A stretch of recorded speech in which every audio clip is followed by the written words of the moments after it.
Linda Hageman opened up a can of worms when she complained that a polo shirt her husband bought her had faded. She said she had taken it to New Way Cleaners in Norman. She took it back twice because of black marks she found after it was laundered. The next time, Linda says it came back with what looked like a scorch mark. She took it back again, and after some time, it came back faded. Well, Linda thought they had bleached the entire shirt to remove the brown mark. New Way manager Guy Bellamy told us he inspected the shirt and thought the fading was normal. No damage to the shirt, he said, and he did not intend to replace it. We took it to a store that sells polo shirts, and they said they had few problems with them. If washed properly, they don't fade. Other stores we asked said the same, but other cleaners we asked gave mixed reviews on the shirts. Some had problems with the polo label, others didn't. Some said it depended on where the shirts were made. Well, today I took Linda Hageman's shirt to Dorothy Bennett, who runs the Dry Cleaning Association. She examined the fading. Well, the shirt looks like it has been washed 4, 5, 6 times and has lost some perceptible color. Now, whether that is because of wear and usage and washing, or whether it's been bleached, we can't tell till we send it to the International Fabric Care Institute and have it checked through their laboratories. Dorothy says there is a quality control problem with polo shirts. They're made in several areas of the world and have various material in the shirts and in the emblem. We also found that Linda Hageman had washed this shirt herself, so we told Dorothy to send the shirt off at our expense to the International Fabric Care Institute for an analysis. Then perhaps we'll have the final word on why this shirt faded. Was it the cleaners, or is it a manufacturing problem? We'll answer that when we get the shirt back. Now, looking back on the case of Jean Campbell, who thought the mileage on a 1974 Maverick she bought had been rolled back. The car had about 27,000 miles on the speedometer, but Jean said when the car was inspected, she suspected the mileage had been changed. A check of the 1980 inspection sticker showed higher mileage than the latest inspection. Well, next I went to the dealer where she purchased the car, Capes Used Cars. They said they did not roll back the speedometer. They suggested we check with the Jackie Cooper auto dealer in Yukon where Capes got the car, and they said they did not roll back the mileage. Well, we went to the Vehicle Inspection Division of the Department of Public Safety. There we learned that the dealer violated federal law by not giving Jean an affidavit showing that the odometer had not been changed. Joe Wall ran a further check on the previous inspection of the Maverick and gave me the results today. There's more mileage on it, that it had gone past the 100,000 mile mark and was really reflecting, looking at the speedometer, 26,000 miles or whatever it was at the time, 27,936 miles. So that turns out to be 127,936 miles. Joe says the state Senate is working on a bill this session that would make mileage rollbacks a violation of state law. But since it is a federal law, we checked with the FBI about enforcement. They said her complaint should go to the National Highway Traffic Safety Administration in Fort Worth, and Jean Campbell intends to contact them. And now the latest on our story concerning attempts of Janice Barton, who lives near Wellston, to get her road graveled. Janice told me she'd been trying for 6 years to get the road covered. It's been washing out, and she and her 12 neighbors have had to struggle through the mud all that time. Jean has tried to get 2 different Lincoln County commissioners to help her during the 6 years, but she claims they always say they'll get to it. And we've tried for 3 days to get in touch with Commissioner Elmer Slim Wyatt to ask him if he can help Janice. But no one can tell us where he is when we call, and he hasn't returned our calls. But in your corner, we'll keep trying to get an answer.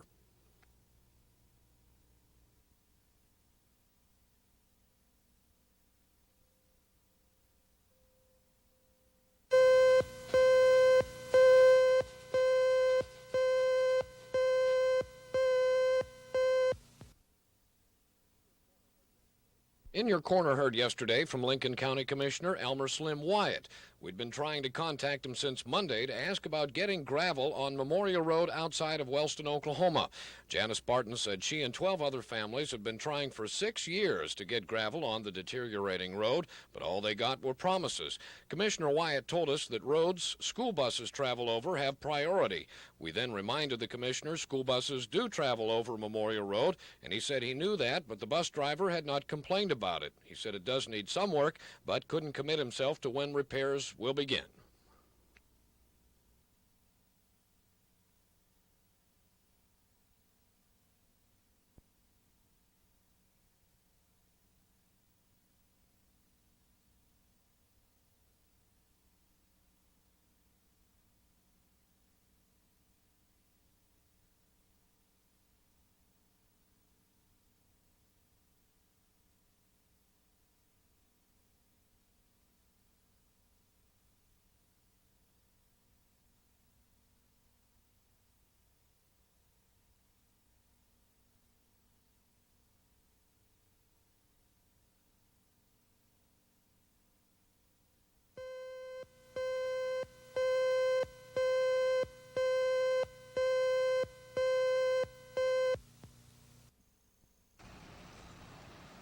A viewer called In Your Corner to come to Presbyterian Hospital.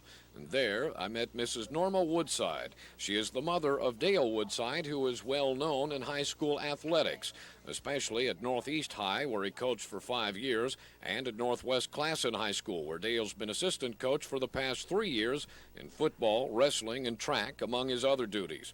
Dale is terminally ill with cancer. He's been battling it for some time, but not alone. And that's why his mother, Norma, called us. She says the In Your Corner Good Guy Award should go to all the many coaches and friends that have been sitting with Dale at the hospital almost around the clock. And Dale himself set up to say a few words of thanks to them. I appreciate it. I just pray that everybody's touched by what's going on. Well, I think they have been. If they've been up here spending their time, I think that shows quite a bit, don't you? Yeah. Norma explained that Dale's wife, Marcia, has to continue working to support their 2 children. And so that Marcia can do that, the coaches and other friends have been using their personal time to fill in for her at Dale's side in the hospital. Tony Anthony of Northwest Classen visited here while we were there. Norma showed me a list of the coaches who come up almost in shifts so that someone is there all the time. So we give the In Your Corner Good Guy Awards to Jim Allen, Eddie Davis, and Dick Hall of Northeast High, and to John Sanders, Kevin Smith, Tony Anthony, John Chapman, Walt Hurd, Darrell Palmer, Love Denton, Don Piccolo, Gary Hornish, and Mike Hallen, just a few of Dale's friends at Northwest Classen, plus many others from the Northwest Christian Church. You folks take care. You got a pretty good bunch of friends, don't you? Yeah. You're all right. Of course, Dale's main support are his wife, Marcia, and his 2 children, 7-year-old Jimmy Don and 9-year-old Jennifer. We talked with them this morning just before it was time to go to school.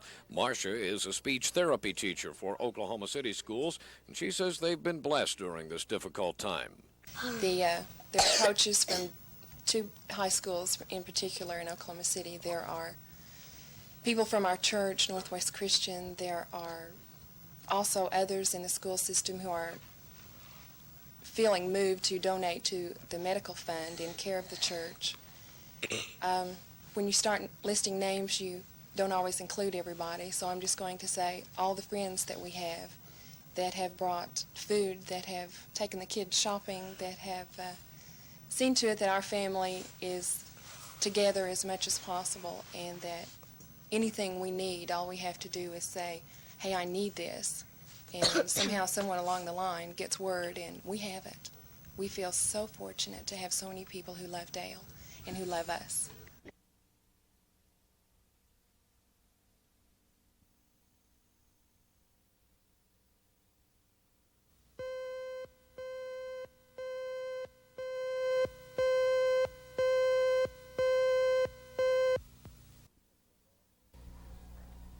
Connie Roop and her sister-in-law contacted In Your Corner because of a discrepancy they found.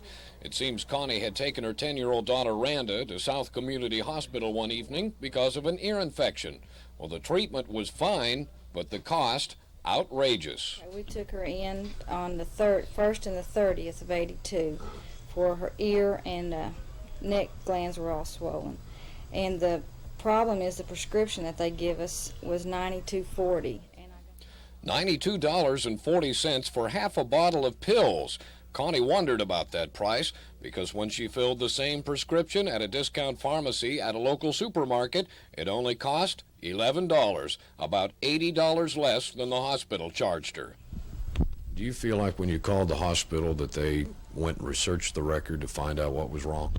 Well, when I called and talked to the girl, she said her supervisor was in there and they checked the books and that the price was right on them for the prescription. According to Connie, hospital officials told her the $93 charge was correct. Well, In Your Corner also asked South Community to review the bill. This time, they found something different. What did they tell you after you heard from them today? Okay, they told me that there was a computer error and they had got it straightened out and the prescription should be around $23. And they said that it would be cleared up and that the new bill would be in the mail today. Okay. So. But it's still a little higher than what you found at a drugstore. Right. I see. Could they explain why that is? No, the only thing, he just said that the hospitals are always a little higher than the discount pharmacies, but he couldn't really explain why. He said he didn't really know.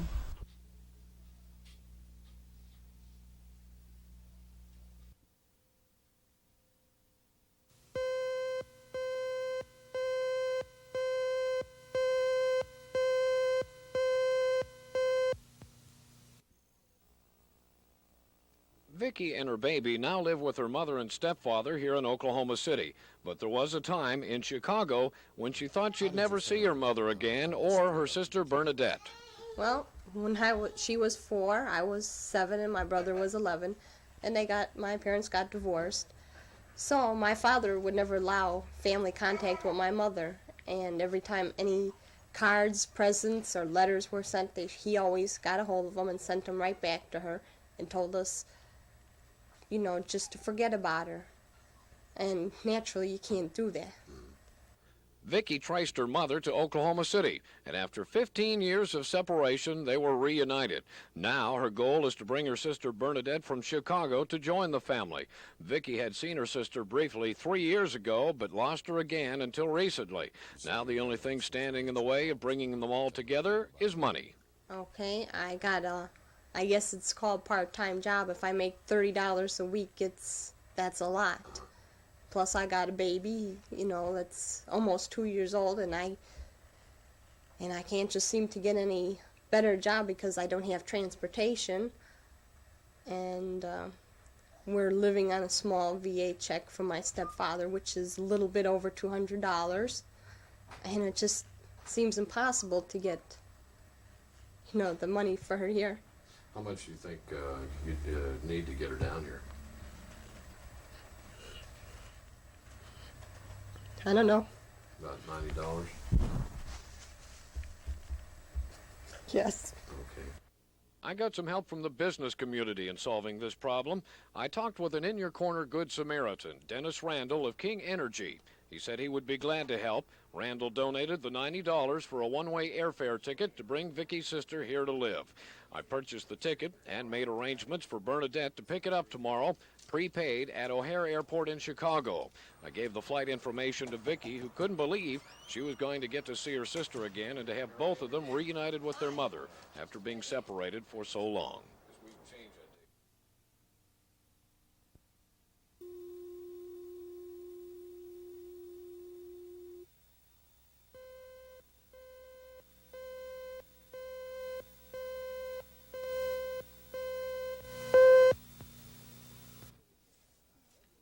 Graham Central Station has done it again.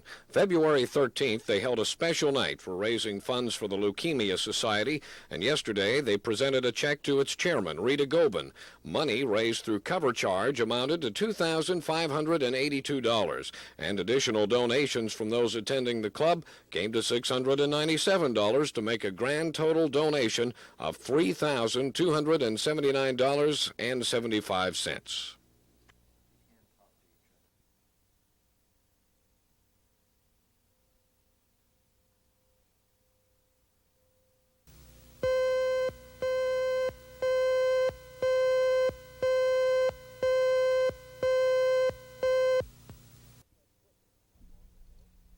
Pich See's wife had triplets not long ago. The family was in a refugee camp in Thailand when the babies came. They already had a 2-year-old daughter when they fled from Cambodia. Through a translator, Pich See told me he was a soldier and felt it was unsafe when the Vietnamese soldiers invaded his country. Plus, the food supplies were dwindling in his country. So they fled to neighboring Thailand and then were brought to Oklahoma City, where his new life began. They have been here just a few weeks. Pich See was a rice farmer before he was a soldier, but in Oklahoma City, he'll be a car washer. I was able to link him up with Merlin Dickerson of Superior Car Wash, who interviewed him through a translator and then hired him. Today was Pich See's first day of work, so I checked back on him this morning. The Catholic Social Ministries had gotten a bicycle for the job and showed Pich See how to get to and from his job over the weekend. However, there was a slight slip-up today. We watched him leave, then waited for him to arrive at the car wash. but he didn't show up. I began to worry about Pich See, so I went to look for him, found him a few blocks from home, so I loaded up him and his bike and took him to work today, where his supervisor, Rita, put him right to work. I asked Merlin Dickerson how he overcame the language barrier in training his new man. Well, I think the main thing we want to try to teach them is the items, the words that would take care of the car, such as dirty, clean, rocker panels, door frames, this type of thing. So and when to come to work and what have you. Well, he got lost this morning, but I think he'll do better in the future. Coming from that distance, pretty good chore for a young man that's new to our country, I think. You might not ever get rich, but let me tell you, it's better than digging a ditch.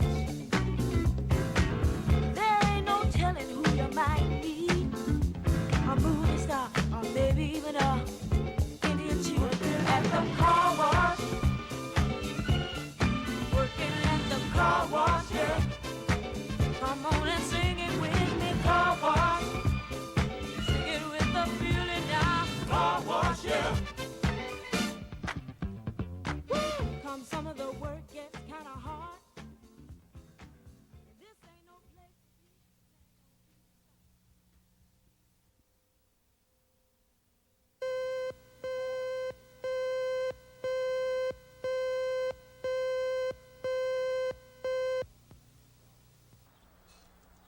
I went to visit Richard Murray to find out what went wrong on his billing from Sears. He told me he had purchased his Sears color television in Oklahoma City a few years ago.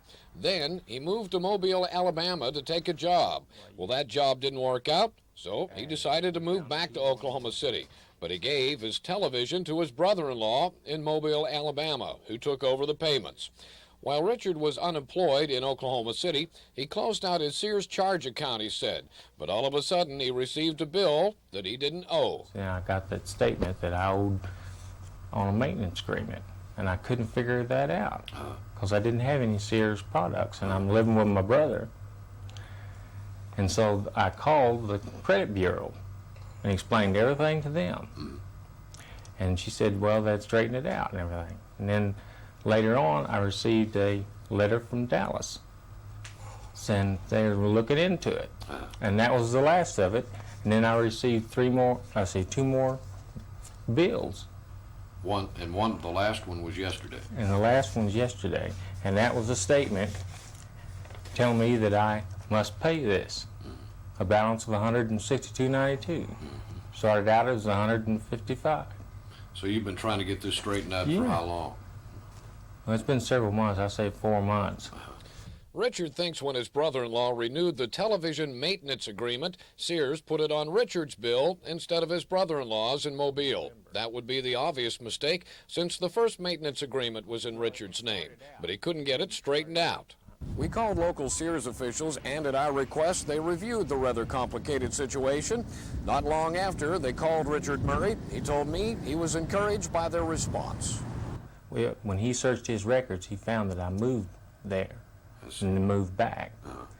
And so the first time he contacted him, he didn't get too much information, the information he needed. So he called him back, and then they reported to him that my brother-in-law, Mr. Sumner, was the one making the payments and everything, and he extended the warranty.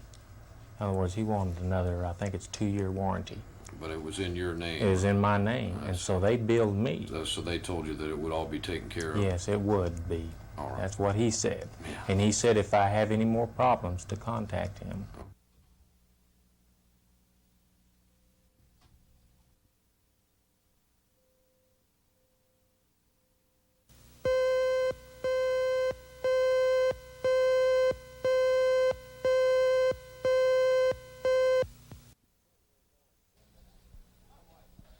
Andre Moore and Christopher Taylor are both air traffic controller students from Los Angeles. They're living in a hotel while they're in training here. Andre owns a 1973 Corvette, and while he was in Los Angeles, his friend Christopher took the vet to Morris Chevrolet to have the A-frame welded for Andre. And I told him to check the brakes and to weld the A-frame. Yeah. Okay, and I would like an estimate for it. Okay, now I signed the agreement, saying that he can go on and estimate the work on the car, and to call me to tell me how much it would be. 2 or 3 days later, he called me and he said it would be $250 minimum to weld the A-frame. It would be more if he had to pull the engine. Okay. He also said that the brake system on the car was on the right wheel was malfunctioning. It wasn't working right. Okay. Now, to my knowledge, I've worked on these cars about 4 or 5 years. All right.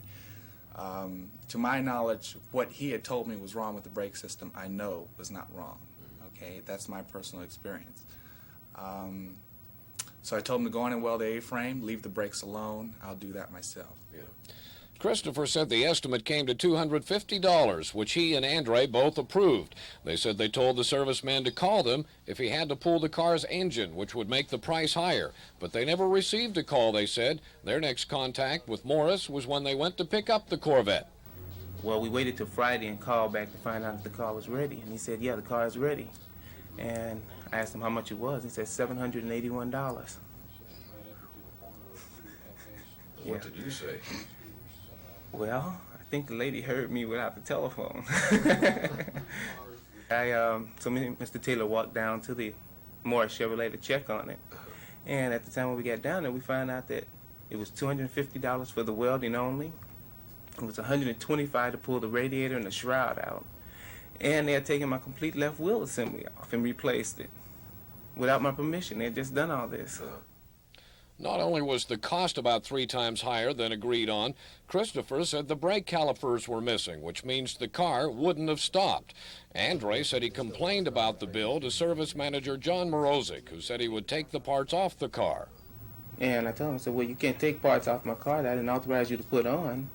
And I don't know which parts were mine or which weren't. So he told me, I'm sorry, well, you just have to go to another source.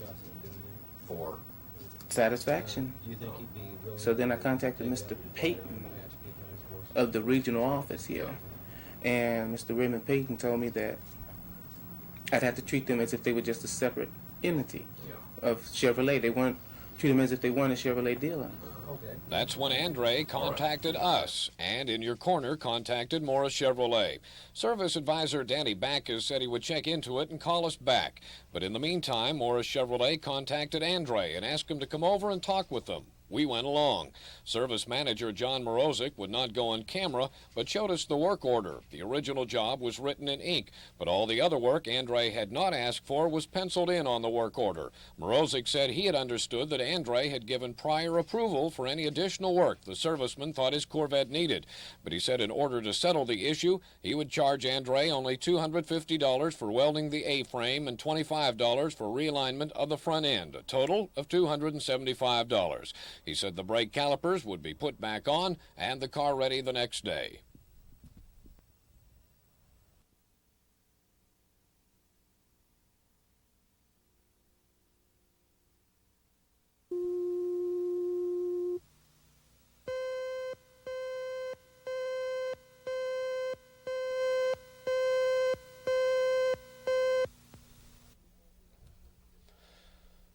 As we told you last week, the Polo Elementary School lies in Bethany, but many of the students live in apartment complexes in Oklahoma City, just a block away. So they must cross Northwest 16th Street in order to go to and from school.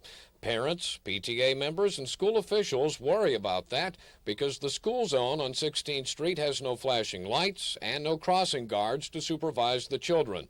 In January, a little girl ran out in front of a car there, was hit and injured. They also say Northwest 16th is a straight shot between Northwest MacArthur and Rockwell, since there are no stop signs in that section, so many motorists speed right through, either not noticing the short school zone or ignoring it. In your corner, photograph the situation at the close of school and observe congested traffic with children trying to run through it. I talked with Dennis Kirk of the Oklahoma City Transportation Division, who said his studies of the traffic revealed no problem. But Apollo principal Jackie Ripito disagrees. Our PTA is planning to have a meeting on Friday morning, and they will get out information to our parents regarding the next meeting of the Traffic Commission, and we hope to have quite a number of our patrons there, and it will be during spring break, and hopefully even students could be there. We also plan to start a letter writing campaign to the Commission to let them know what our fears are. Ms. Ripito would like to see a crossing guard or a pedestrian-controlled traffic light, such as other schools have, at 16th and Peniel. Just a few blocks from the Apollo Elementary School on Northwest 16th Street is the Hilldale Elementary School. Now, Hilldale lies right on Northwest 16th Street. Apollo Elementary does not. It lies a half a block north of 16th on Peniel. But both schools have very busy intersections nearby. Traffic coming in and out, school buses, parents in cars, and children trying to cross. However, at Hilldale Elementary, the children can stop the traffic by pushing a button on a pedestrian-controlled traffic light. Stopping the traffic, they can cross safely. The children at Apollo Elementary who have to cross 16th Street cannot. Ruth Dillard has been sent as a spokesman for the PTA to appear before the Oklahoma City Traffic Commission to ask for a pedestrian-controlled traffic light at 16th and Peniel. She says the Bethany City Council is ready to pitch in on the expense. Our city councilman in Ward 1, which is the area here that we're talking about, when I talked to him about the accident down there and what we felt our needs were, he's been very supportive. And at the Bethany City Council meeting last night, the council voted unanimously for Bethany to share their fair share of the cost of whichever kind of traffic light we feel will be most beneficial there.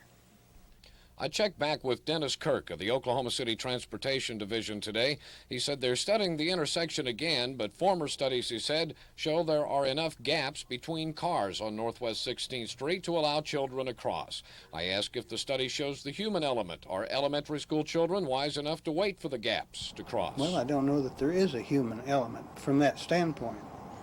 However, there's many elementary schools, many elementary crossings in the city. Yes.